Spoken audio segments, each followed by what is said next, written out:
Bueno, en esta oportunidad hablaremos de lo que es la transformación urbana de la provincia de San Juan, desde los orígenes hasta la ciudad grande o abierta, que es la que se derrumba con el terremoto de 1944. Comúnmente se cree que el plano original es un legado romano, esto del Cardo y el decumano. Sin embargo, es una herencia más bien griega. Es Hipódamo de Mileto quien diseña por primera vez un plano urbano para una colonia, para una ciudad-estado griega que es Mileto.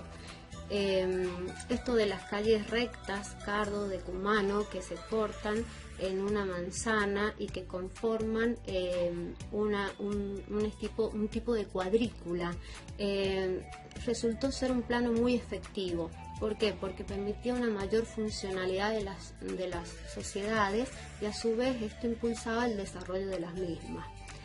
Serán los romanos quienes tomen este plano y en sus conquistas lo van a ir trasladando a las distintas ciudades. Es así que llegan a la península ibérica y en las distintas ciudades de la península ibérica se instala el plano original griego. Más tarde, en el siglo XV, ¿no?, en América, también se trasladará este plano. La idea de un comienzo fue crear un plano indiano que se había redactado en 1513, era un plano para las fundaciones en América. Sin embargo, acá hay que tener en cuenta varias cosas, que son las circunstancias, las necesidades, la adaptación. No siempre va a ser igual. Hay que tener en cuenta que cada fundación de una ciudad requiere adaptarse a la región, a las características geográficas, a las circunstancias históricas, a las necesidades del momento. Entonces, este plano que originalmente la península tenía ideado para América, no se aplicará, sino que se comienzan con ciudades irregulares y posteriormente, poco a poco, se va aplicando el plano de cuadrícula. Para el caso de la provincia de San Juan, tenemos varios precedentes de ciudades antes de llegar a la ciudad abierta o gran ciudad, que es la que se derrumba con el terremoto de San Juan. En un primer momento, ¿no?, la ciudad de origen está planificada así. Volvemos nuevamente a las circunstancias. Hay un contexto especial, es un triángulo relacionado, un triángulo perteneciente a Chile, con la frontera. Era muy importante habitar ese triángulo a las costas del río Tucumán. Ciudad que después, 30 años después, en el año 1594, debió trasladarse a 1,5 kilómetros al sur. ¿Cuáles son las características? Bueno, las características es este plano de cuadrícula.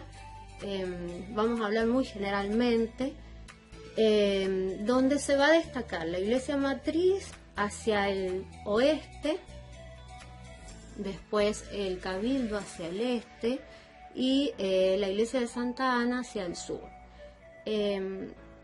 Con el tiempo esto va a ir creciendo y son las siguientes ciudades. Tenemos, por ejemplo, en la etapa de la independencia otras circunstancias. Por esto volvemos nuevamente al tema de las circunstancias. San Juan es protagonista del periodo independentista. José Ignacio de la Rosa a este núcleo o a este centro urbano le va a incorporar las 4 calles anchas. Tenemos la calle ancha hacia el norte, que es la actual 25 de Mayo, la calle ancha al sur, que es la calle 9 de Julio, la calle ancha hacia el oeste, que es Salta, y la calle ancha hacia el este, que se le llamaba calle de las Alamedas, actual avenida Rawson. Bien. Nuevamente vemos cómo las circunstancias intervienen en la urbanización. ¿Por qué hace esto o por qué se toma esta decisión de crear una transformación? Ante la necesidad de contar con calles de salida rápida, de desplazamiento, ¿no?, ya sea de ejército o de población es que se crean estas calles. De esta manera se va ampliando el casco urbano. Pues esa sería entonces la ciudad tradicional. Ya con Sarmiento, en una etapa siguiente, hacia el año 1862, Sarmiento proyecta una idea de ciudad. Nos habla primero, por supuesto, de las bases. La base es la educación, una educación para qué? Una educación para profesionalizar la agricultura y para profesionalizar la minería. Es un plan de gobierno. Consideraba que a través de la tecnificación de la minería podía obtenerse mayor riqueza para urbanizar la ciudad, y no solamente para esto, sino para el crecimiento en sí de la provincia. Él ya hablaba de por qué no pavimentar las calles con cantos rodados y por qué no hacer zócalos en las calles con una piedra especial que se estaba explotando en las minas de La Laja. O sea, usar los recursos de la otra minería, que no es el oro y la plata, para la urbanización de San Juan. También hablaba de la implementación de la cal para el embellecimiento de las viviendas y de los edificios públicos. Hablaba de ampliar la irrigación y de muchas cosas más que, bueno, lamentablemente no se concreta debido a que nuevamente las circunstancias, volvemos, el contexto, la situación. Sarmiento es nombrado ministro plenipotenciario en Estados Unidos, entonces hacia el año 1863 debe retirarse. Nuevamente las circunstancias históricas intervienen en un proyecto de urbanización bien planteado, porque él hablaba también de forzar a los contribuyentes y también de obtener el máximo de riqueza de nuestros propios recursos para que en fomento de una urbanización, en fomento de una provincia creciente. No estaba errado, se necesitaban técnicos, se necesitaban profesionales para la minería, para la agricultura. No, su pensamiento a la larga se va a concretar, no estaba para nada errado. Posterior a esto viene la ciudad moderna, ¿sí? Una ciudad, ¿por qué decimos moderna? Porque nuevamente volvemos a las circunstancias, al contexto. Estamos hablando de un país donde se está dando un modelo agroexportador, un modelo económico diferente, algo que denominan la modernidad. Entonces llega a San Juan el ferrocarril, Buenos Aires Pacífico. Y esto influye en la urbanización, claro que sí. ¿Por qué? Porque era necesario vincular los distintos departamentos que ya se estaban conectando y que habían comenzado a nacer, como era Concepción, Trinidad, Desamparado, Santa Lucía, con el núcleo urbano. Era necesario también extender hacia el oeste el núcleo urbano, ¿no? Y hacia el oeste estaba el ferrocarril. Se crea una nueva calle ancha, que es la calle de los Andes, hoy Avenida España, y de esta manera nuevamente las circunstancias hacen que se modifique o se transforme la urbanización. E inclusive ya habían varios adelantos, como es se amplió las redes de irrigación, las acequias que aún atravesaban hasta las plazas. Y el alumbrado público a querosén. Bien, habían adelantos. Se produce también, un dato importante, en el año 1894, como sabemos, un terremoto en Mendoza. Esto genera daños en San Juan, digamos que fue una prueba. Esto genera daños materiales en cuanto a que se rompe un poco la catedral, se rompe un poco también la iglesia de Santa Ana, se destruye un poco la casa de gobierno que se había creado hace 10 años anteriores. Alrededor de 20 víctimas pero bueno, no fueron grandes daños y tampoco hubo ni fue necesaria una gran transformación más que arreglar lo que se había caído. Con el tiempo, ya entrado el siglo XX, con el gobierno de los Cantoni, se va a dar la famosa ciudad grande o ciudad abierta. ¿Por qué abierta? Porque el concepto era salir de esas calles anchas que habíamos hablado anteriormente, salir de ese ejido o de ese núcleo urbano para ampliar. Y cuando hablamos de ampliar es crear nuevas vías de circulación, mejorar las que habían y crear nuevas.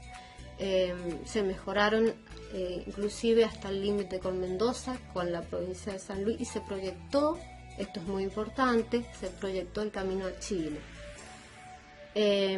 Además de hacer grandes adelantos, ¿no? La bodega fiscal, lugares de esparcimiento, lugares verdes, el Parque de Mayo, el Parque de Rivadavia y muchas cosas más. O sea, para hablar hay un montón. Nos vamos a concentrar en lo que es la transformación urbana. De esta manera, una ciudad que estaba muy nucleada, que estaba muy concentrada, ¿no?, en un eje urbano, se va a ampliar, se va a abrir. Por eso la ciudad abierta, la ciudad grande. Se crean puentes para vincular las distintas vías de circulación. Pero aparece un terremoto que provoca el derrumbe de esta ciudad. Y ahora vamos a hablar rápidamente de lo que es la vivienda y por qué, para terminar, y por qué se produce la caída casi de la totalidad de la ciudad de San Juan. ¿Cómo estaba constituida la vivienda dentro de estos núcleos urbanos? Tenemos la vivienda de la ciudad tradicional, de la que hablé en un comienzo, ¿no?, que era una vivienda generada por una sensación o por una necesidad colectiva, porque eran familias amplias. Entonces era la típica vivienda del zaguán, con el espacio público de ingreso, con sala de estar, escritorio, con comedor, patio. Podían llegar a tener de 2 hasta 3 patios o más. También tenía un sector privado donde estaban las habitaciones y baños, y aquellas casas más pudientes podían llegar a tener hasta habitaciones de servicio y lavadero. Después, en la parte de la ciudad moderna que les hablé cuando llega el ferrocarril y esto, entra en lucha la casa tradicional con la casa más acotada, que es una casa donde no es tan amplia, no tiene tantos espacios públicos y además no tiene tanto perímetro, es más reducido su perímetro. También contamos ya, al ampliarse el sector urbano, ¿no?, la planificación urbana, contamos ya con viviendas suburbanas, y estas viviendas son más precarias, de tener 2 ambientes de barro y paja, hasta también tenemos casas con inquilinatos tipo conventillo. Y algo novedoso, interesante, bonito para la época son las casas negocios, las casas bares. Es decir, la persona o la familia vivía en esa casa y además tenía un bar, un almacén. Inclusive el gobierno de Cantoni proyectó el primer barrio obrero, que alcanzó a entregar alrededor de 70 viviendas en Marquesado. Bien. Los materiales, para terminar, los materiales de estas viviendas. A raíz de una investigación que he estado efectuando con el equipo del Instituto de Historia, se ha descubierto algunas hipótesis interesantes, como el por qué se habla de que se cayó el 90% de la estructura edilicia, cuando en realidad lo que se cayó, en realidad la teoría real es que el 90%, ¿sí?, estaba construida por adobe.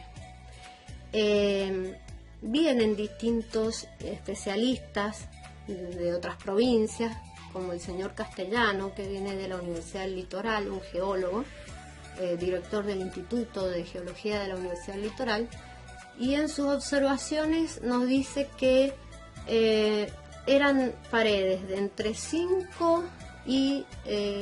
4 y 5 metros de alto, alrededor de 50 centímetros de ancho, con ornamentas, o sea, decoraciones que sobrepasaba esa altura, y con revoques de mortero de cal. El mortero de cal era una mezcla de cal, arcilla, cemento, barro, algo muy pesado, pero que además considera este geólogo, que fue acompañado por el ingeniero Juan Victoria, a recorrer la ciudad de San Juan en plena posterior al terremoto. Nos cuenta de que las grietas que se generaron tan profundas fue a raíz de este material. Además, también nos habla de que habían casas de ladrillo y de hormigón armado. No todo era adobe. En un porcentaje menor tenemos ladrillo y hormigón armado, pero el ladrillo era de poca calidad, de baja cocción, y el hormigón armado es el que más o menos mantuvo en pie algunas habitaciones en el caso de las viviendas de ese material. A la conclusión que llega Castellano, por ejemplo, es a que la misma que nos hablaba Sarmiento, la misma proyección de Sarmiento, esta necesidad de técnicos, esta necesidad de ingenieros, de arquitectos, esta necesidad de formación de profesionales para la construcción, para la minería, el uso de los recursos propios de la provincia para la construcción. No es que los materiales en algunos casos, decía Castellano, fuesen malos, sino que no tenían técnica. ¿Qué pasó cuando cayeron los revoques? Se encontraron que las paredes no estaban trabadas, que los palos de los techos estaban montados sobre las paredes sin ninguna atadura, y si a eso le sumamos que a los techos se les colocaba tandas de barro y paja, pero no era una tanda, era casi todos los años una nueva tanda, y se encontraron estratos. Esto era muy pesado para una vivienda. En el momento del movimiento, estos techos que no estaban atados, no estaban sostenidos, todo se derrumbó adentro de la vivienda. En el caso de las chapas de Ondalit, que sí existían también, no se usaban en las viviendas, era muy raro verlo.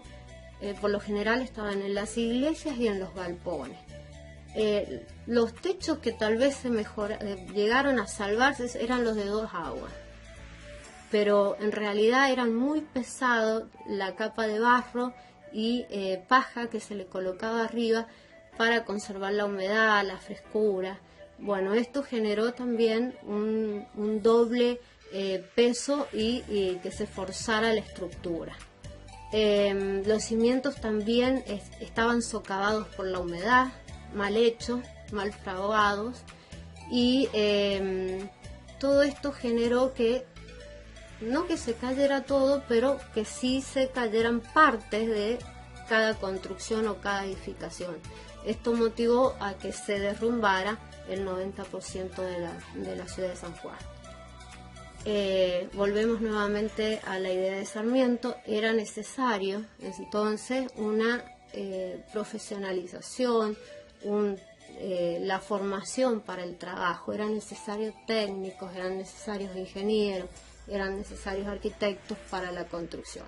De ahí viene la otra historia que la contaremos más adelante, que es la reconstrucción. La reconstrucción que se divide en 2 etapas. La primera etapa, que es la de emergencia, la segunda etapa, que es la construcción definitiva de la provincia de San Juan. Pero sí rescatar esto que es la cuadrícula, que se sigue conservando. Hoy tenemos un formato de ciudad, inclusive en el resto de los departamentos, una cuadrícula, un legado, ¿no?, muy histórico, y que forma parte de todos nosotros, de nuestra vida cotidiana.